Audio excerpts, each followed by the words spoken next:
¿Que vas a hacer otra toma? Vale, bien. Buenos días. Hoy concluyen las novenas jornadas culturales libertarias. Como último ponente tenemos a Ana Sigüenza con Sanidad y Educación más allá de la privatización de CNT de Villaverde. Bueno, pues buenos días a todas y a todos. Y cuando me hablaron los compañeros de aquí de Palencia para venir, por supuesto que encantadísima de venir, porque necesitamos hablar y necesitamos reflexionar mucho sobre lo que está ocurriendo ahora mismo, para ir un poquito más allá de cómo se nos presenta el problema. El problema, por lo general, tanto en sanidad, educación, servicios sociales, se nos presenta como una cuestión de recorte, ¿vale? Entonces, nosotros en Madrid pronto descubrimos, en el 2011, cuando empezamos con todo esto de la marea verde, lo que se ha llamado la marea verde después, pronto descubrimos que era mucho más allá de recortes y que enfocarlo así no nos servía para comprender del todo el alcance y la profundidad de lo que se estaba llevando a cabo, ¿no? Entonces, yo soy profesora de formación profesional en este momento y fui maestra desde el año 80. Entonces, lo digo por un poco para decir que ya llevo muchos años, 34 en la enseñanza, pero antes de la enseñanza estuve 5 años en la empresa privada, sector químico. Entonces, bueno, como yo soy de las que creo que el profesor, antes de profesor, primero debería pisar el terreno real, ¿no? Lo que es la vida real, tener una experiencia de la vida para luego tener algo que transmitir a los alumnos, igual esperaría de los políticos, lo que pasa es que de los políticos no esperaría nada más que desaparecieran, ¿no? Pero incluso la calidad de los políticos guarda relación también con esto. Es decir, la diferencia entre la altura del político que podía haber hace unas decenas de años y el político actual, la baja calidad, ¿no? Incluso de lo que serían sus cualidades, que sería la oratoria, la capacidad de transmisión, de trabajo y tal, viene relacionada exactamente con lo mismo. El político de hoy carece de una vida anterior, previa a la política, es decir, no tiene una profesión, ¿no? Bueno, entonces reflexionando sobre todas estas cosas, en el sindicato de Villaverde en el que yo me cuadro tenemos nuestra sección de enseñanza. Villaverde, para los que no conozcáis, es un barrio del sur de Madrid, pero es un barrio histórico, y este barrio histórico buenas, perdón que les moleste, pero es que ya me marchaba. Les he visto y eso, vaya, gracias. Un barrio del sur de la capital, que en realidad está separado de la capital de Madrid, pero lo curioso dentro de la organización de la CNT de Madrid en concreto, que este barrio tiene la sede de todo lo que llamamos nosotros la comarcal sur de la CNT, es decir, todas las localidades del sur y el cinturón de Madrid, prácticamente sureste, incluso norte, están encuadradas, excepto el sindicato de Aranjuez. Con lo cual tenemos un radio de acción importante, y en una zona donde el peso de la educación pública alcanza un 90-95% de la oferta en muchos de los pueblos. Bueno, hasta hace poco era así.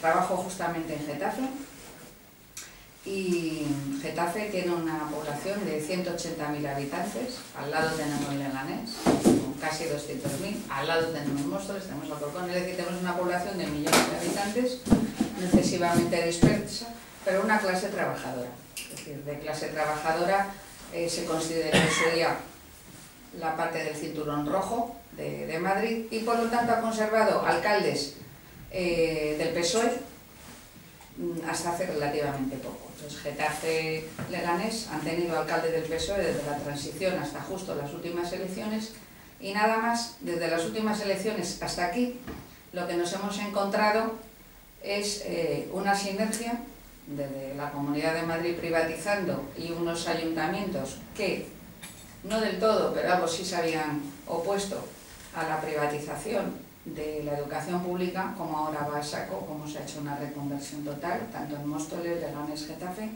y sobre todo para acabar con este movimiento de oposición a las políticas que quería llevar la Comunidad de Madrid, ¿no? Entonces, en consecuencia, esa reconversión ha dado por dispersar a todos los equipos y yo estaba en un centro donde dábamos una cota de 90 y tantos % de huelga en los momentos más álgidos, llevábamos una asamblea de zona, funcionábamos de manera asamblearia de nuestro centro, había mucha complicidad, un instituto muy grande de 1000 alumnos, ¿no? Lo digo porque los tamaños de las cosas, claro, en Madrid son todas pues muy grandes comparado con Palencia, lógicamente. Y la consecuencia de todo ello ha sido reconvertir, por ejemplo, ese centro, fusionarlo, sacar la FP de allí, que somos nosotros, que de esa manera acababan bastante con el movimiento interno y la oposición interna que podía haber dentro de estos municipios a la privatización. Bueno, y todo el rato estoy hablando de Madrid Sur, de lo que son las localidades del cinturón, del proceso en el que estamos, y si fuera un aspecto local, pues no tendría caso. Yo vendría aquí, comentaría cuál es la experiencia, qué cosas nos están pasando y diríais vosotros, pobrecitos los de Madrid Sur, ya está, estupendo. Pero aunque no me vean ni con cascos, ni con luces, ni con un traje plateado, yo vengo del futuro. Yo vengo del futuro porque el futuro es lo que está ocurriendo en Madrid.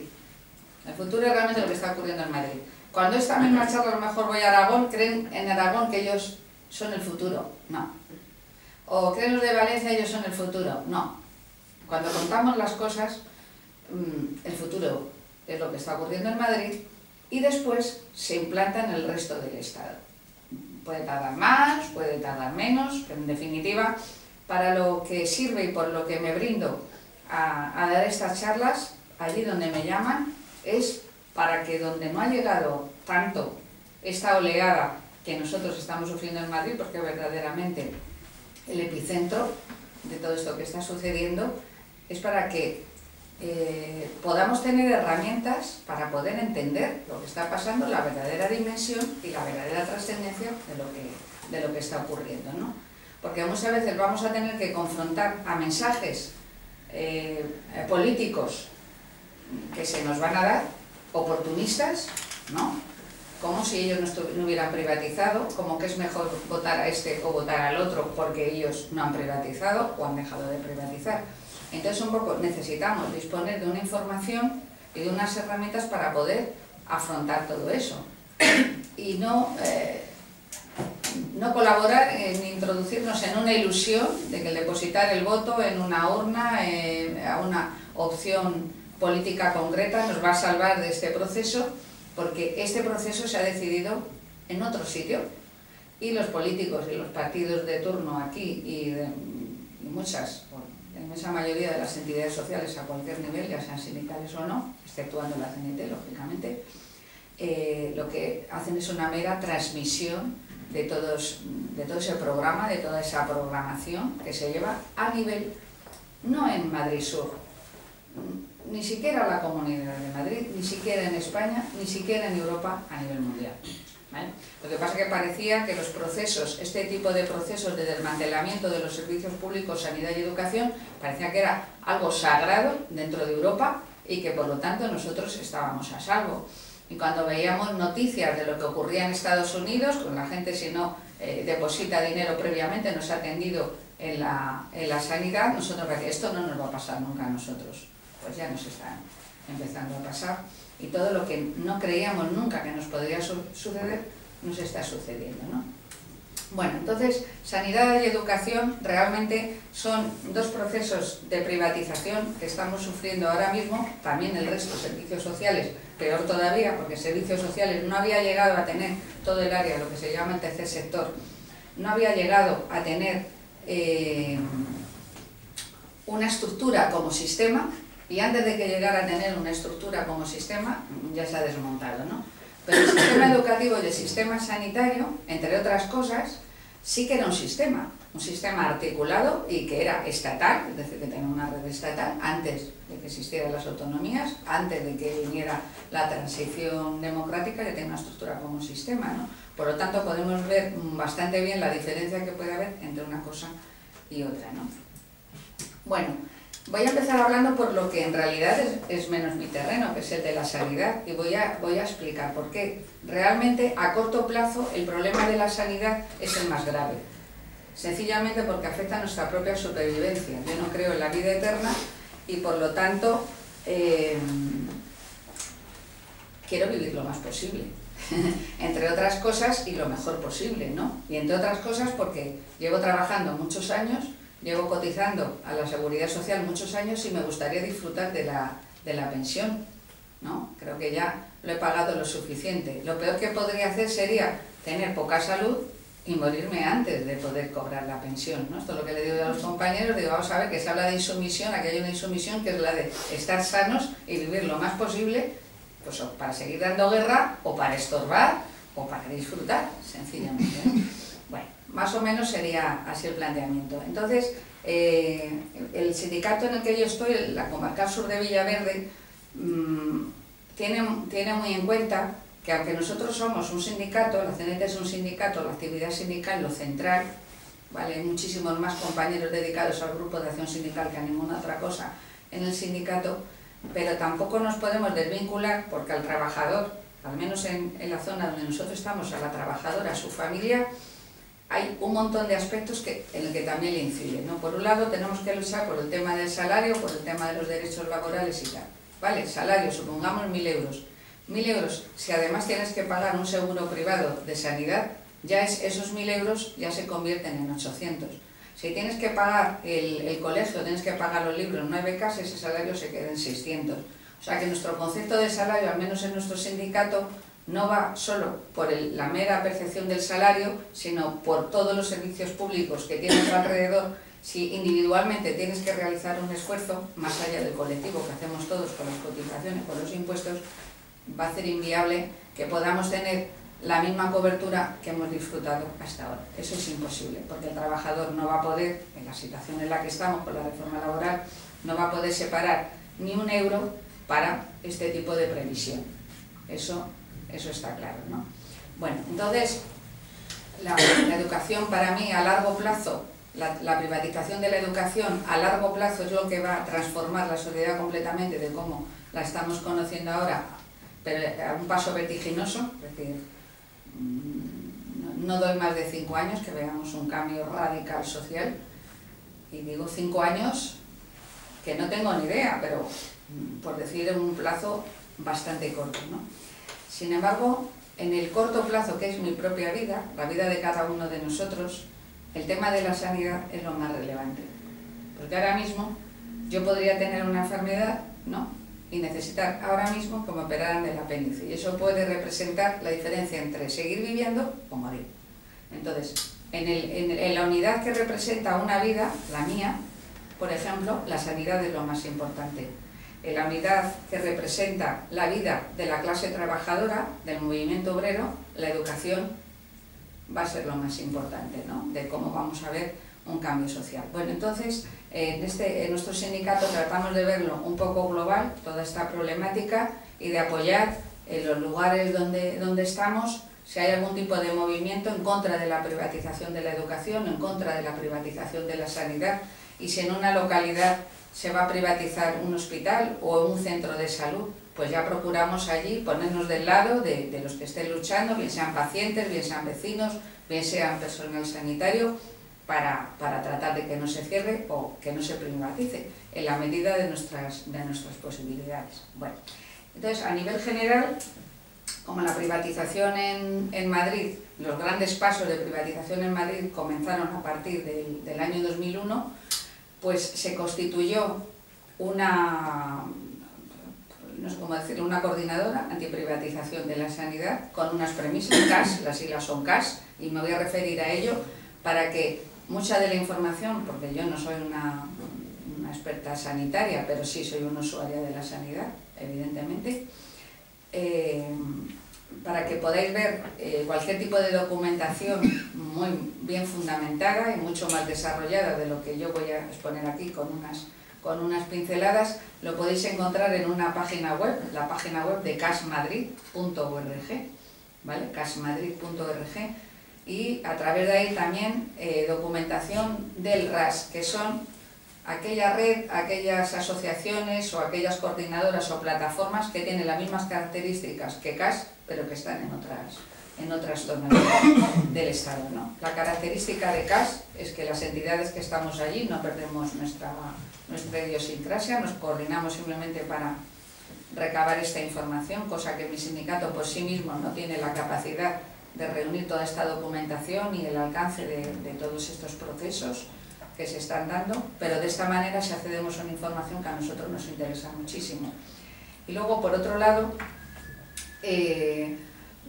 además lo que hace caso, lo que se diferencia de otras cosas que se han creado después, como lo de la marea blanca y todo este tipo de movimientos, marea blanca un poco mimetizando lo que era la marea verde de la educación, la diferencia considerable es que no puede estar ninguna organización, bueno, pues con liberados, que reciba subvenciones por hacer todo esto, etcétera, etcétera, ¿no? Con lo cual nos descarta ya, nos sentimos cómodos allí, porque más o menos las organizaciones no iguales, porque igual que la CNT no hay ninguna organización, pero sí en unos parámetros en los que sí que podamos hacer cosas juntos, una manifestación, por ejemplo, o un comunicado, o algo así. Bueno, entonces estamos en CAS y la mayor cantidad de información la podéis encontrar ahí y os animo precisamente a que vayáis. ¿Por qué CAS Madrid? Pues, aunque pueda haber CAS o con otro nombre o otras opciones en cualquier sitio, porque CAS Madrid reúne en esa página la mayor cantidad de documentación donde poder acceder para ver qué ha ocurrido con este sistema en otros países, por ejemplo, ¿no?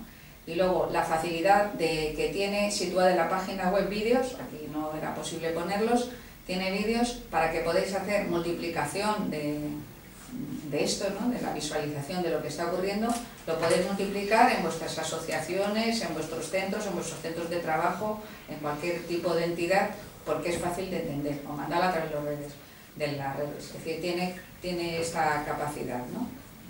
Bueno, pero claro, como vengo del futuro, que es Madrid, pues el futuro que nos espera es el de Madrid, ¿no? En principio, la acción general es provocar un deterioro en el sistema público sanitario para justificar luego su privatización, y esto no es exclusivo de la sanidad, lo mismo en servicios sanitarios, lo mismo en transportes, lo mismo en educación, en fin. ¿Cómo? Una de las líneas es asignar recursos insuficientes a pesar del crecimiento de la población. En Madrid crecía mucho la población, aquí no hemos visto, claro, tanta inmigración como tenemos en Madrid. En las localidades donde está mi sindicato tenemos hasta un 25% de la población es inmigrante, lo cual representa pues toda una problemática adicional. Es gente sana, porque es gente joven, que ese es otro San Benito que le han colgado a los inmigrantes, ¿no? El inmigrante que viene es sano, es joven, tiene potencia, ¿no? Los más mayores o los más débiles se han quedado en el país de origen, ¿no? Pero tienen familias y estas familias también tienen que tener una atención sanitaria, ¿no? Y no siempre están con papeles y por lo tanto, pues hasta ahora habían disfrutado de una sanidad, pero ahora ya sabemos que amparados en el tema de la crisis o amparados en que es un gasto excesivo, incluso se ha quitado la universalidad de la sanidad, ¿vale? Bueno, lo que se aprueba en Madrid se aprueba después con generalidad para todo el Estado, tanto en sanidad como en educación, ¿no? Así que se asignan fondos insuficientes, se incrementan las derivaciones a la sanidad privada de todos los servicios que sean considerados económicamente rentables. O sea que todo aquello que sea más caro se sigue quedando en la sanidad pública. En la zona nuestra pues se han abierto 6 hospitales que han sido creados por consorcios de empresas privadas, y bueno, pues la población de Valdemoro cuando le pasa algo va al hospital de Valdemoro, pero cuando es un abuelo que le ha dado por ejemplo un ictus o que puede representar una rotura de cadera y entonces puede representar una hospitalización larga o más costosa, al 12 de octubre. Al 12 de octubre, que era el hospital de referencia anterior. Ahora llega un joven que le duele aquí y allí, que en realidad no habría que quitarle el apéndice, y se le quita el apéndice, porque se va a cobrar por ese acto médico. Es un chico joven, no se prevé que pueda tener ningún tipo de complicaciones, en 2 días, en un día está en su casa, le dicen que es más conveniente que esté en su casa, que va a ser mejor, que no va a tener tanto riesgo de infecciones, pero la realidad es esa, ¿no? Os diría más cosas sobre este tema, y es que el Hospital 12 de Octubre, que es en realidad que me correspondería a mí, por zona, llevamos como 25 años, ¿no? Que no podemos ir nosotros al hospital nuestro de zona, área 11 del INSalud, ¿no? De Madrid, que es el hospital que a mí me corresponde, 25 años sin poder ir a ese hospital porque está saturado. Se hacen 6 hospitales en la zona sur de Madrid, Aranjuez, Getafe, Leganés, en fin, todo esto, y el Hospital 12 de Octubre todavía, los de Bizona, no podemos ir, ¿no? Es decir, la creación de estos hospitales nuevos, que son una sangría total para el sistema sanitario, si actuara en condiciones de igualdad con relación a lo que atiende el 12 de octubre, que es el hospital de cabecera, evidentemente pues no saldría a cuenta, ¿no? Hay un estudio del OGT donde dice que se multiplica por 200 el gasto en el hospital privado respecto al público si tuvieran las mismas condiciones de trabajo, los mismos horarios, la misma tipología de pacientes, la misma inversión en formación, etcétera, etcétera, ¿no? Bueno, entonces aquí lo que tenemos es un sector privado que no es independiente, que no es que hace un hospital o crea una sociedad médica y dice el que quiera venir, paga una cuota, paga y viene, bien, estamos en el capitalismo, esto no nos tendría que sorprender. El problema es que se crea un sector privado cuya forma de financiación es parasitar al público. Se emplea la palabra parasitar porque es así, es decir, es un sector que por sí mismo no puede funcionar, no es viable económicamente, ellos que hablan siempre de rentabilidad, si no es, digamos, fagocitando o beneficiándose. Así que muchas veces se crea, esto es igual en educación, se crea una infraestructura, se la dota totalmente, se hace un gasto económico tremendo, y luego una vez que está realizada esa inversión, viene esa entidad a fagocitar. Tiene los clientes fijos. No es como el que abre un videoclub, no sabe si le van a venir al videoclub o no. Aquí está claro, la gente se va a poner enferma y los clientes que tienen son justo los que tienen las cartillas que corresponden a esa zona, ¿no? O sea, el negocio es completamente seguro. Y esto de hablar de emprendedores, nada, está súper estudiado. Luego el otro punto es que este déficit de financiación en general dentro de los centros que tienen todavía la gestión pública, gestión directa pública, es que hay aumento de población, por lo que os acabo de decir, estos hospitales, los clásicos, los de cabecera, no se descargan de pacientes, ni muchísimo menos, se disminuyen las plantillas, absolutamente, y esto significa más población, menos plantillas, un deterioro asistencial. Entonces tenemos en Madrid un deterioro asistencial, tanto en los centros que son de gestión directa como los de gestión indirecta. Los de gestión directa, por lo que acabo de decir, y los de gestión indirecta, porque esa rentabilidad económica que se persigue en hospitales privados es a cuenta de que la calidad, por ejemplo, de la limpieza no es la misma, ¿vale? Porque la formación del personal no es la misma, porque la ratio de personal sanitario no es el mismo, ¿de acuerdo? Entonces hay un deterioro que es lo que a nosotros como pacientes o como vecinos realmente nos importaría. Y bueno, esto no es una cosa del PP, esto viene de lejos, es una de las mentiras que tenemos que desmontar. En lo de CAR Madrid viene mentiras, ¿no? Primera mentira, tal, hay que desmontar esto. Segunda mentira, esta, ¿no? Entonces, ¿de dónde viene todo esto? Pues viene de la ley 15/97, es lo que se pone en todas las pegatinas, es lo que a nadie le gusta. La primera manifestación de Marea Verde, de Marea Blanca que hicimos en Madrid, mi compañero aquí está testigo, lo puede decir, cuando nos vieron aparecer con una pancarta, que era del sindicato, era CNT, ¿no? Y ponía lo de la 15/97, había unas personas con batas blancas dentro de esa manifestación que prácticamente, bueno, querían echarnos de la manifestación y querían aporrearnos prácticamente, ¿no? Yo no había notado nunca tanta agresividad contra las pancartas del CAS o las pancartas de CNT que ponía abajo la 15/97, nos decían que no podíamos llevar siglas, doblamos la pancarta para que no se vieran las siglas CNT, pero aparecía derogación 15/97, pero le molestaba, y le molestaba a muchos sanitarios. Entonces, la característica de la acción en la que participa mi sindicato es que no son organizaciones, no estamos en una organización, en una coordinadora, en una plataforma que sea de sanitarios, sino de vecinos, de pacientes y también de personal sanitario, pero de todos los tipos. Lavandería, limpiadoras, cocina, electricistas, etc. Porque esas otras entidades o organizaciones consideran que son trabajadores sanitarios solo el personal médico y de enfermería, el resto no, que es una visión muy corporativa, ¿no? Entonces, claro, ven a nosotros que somos pacientes, nosotros bien, ahí venga, derogación, y no les gusta leerlo. Vamos a ver por qué no les gusta que se mencione 15/97, pero nosotros, venga, duro, con la 15/97. La ley 15/97 tiene 2 párrafos, si no recuerdo mal. No tiene más. Una ley con 2 párrafos, no se ha visto nunca, ¿no? 1997, ¿no? Donde dicen nuevas formas de gestión de la sanidad. Y solamente dice que la sanidad pública puede ser gestionada privada. Nada más. No dice eso. Una ley, se supone que tiene que tener unos artículos. No.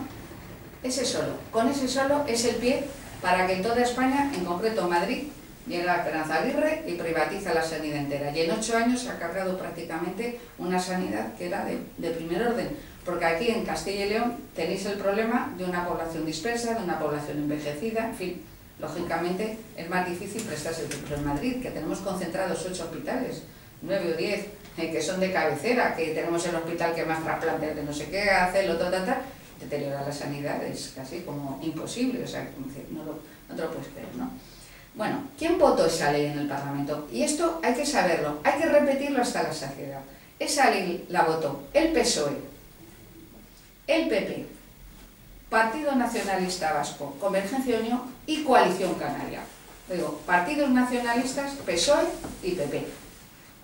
Y hay que decir que le dio la bienvenida Comisiones. Comisiones dijo que una ley fabulosa, porque iba a hacer viable el sistema público de salud, ¿no? Esto fue con el beneplácito de Comisiones, ¿no? Entonces ahora, que no vengan erigiéndose como en abogados de la no privatización o de la antiprivatización, cuando realmente se han sentido muy cómodos con aquella ley, ¿no? Bueno, entonces aquella ley es la fundamental. Sin la derogación de esa ley, la privatización, todo lo que diga cualquier partido político o cualquier sindicato está fuera de lugar, porque esa ley es la que permite lo que os he dicho. Y luego ya puede haber una casuística en Castilla y León, otra en Madrid, otra en Baleares, da igual. Esa ley es la que lo permite, ¿no? Bueno, entonces abre el camino legal para transformar el sector público sanitario en un negocio, en un mercado, y era cuestión de tiempo que lo fuéramos viendo, ¿no? Y luego en Madrid tenemos el caso concreto de la Ley de Ordenación Sanitaria de la Comunidad de Madrid 2001, que es la que ya acelera toda la privatización, ¿no? En el 2005 se acelera increíblemente.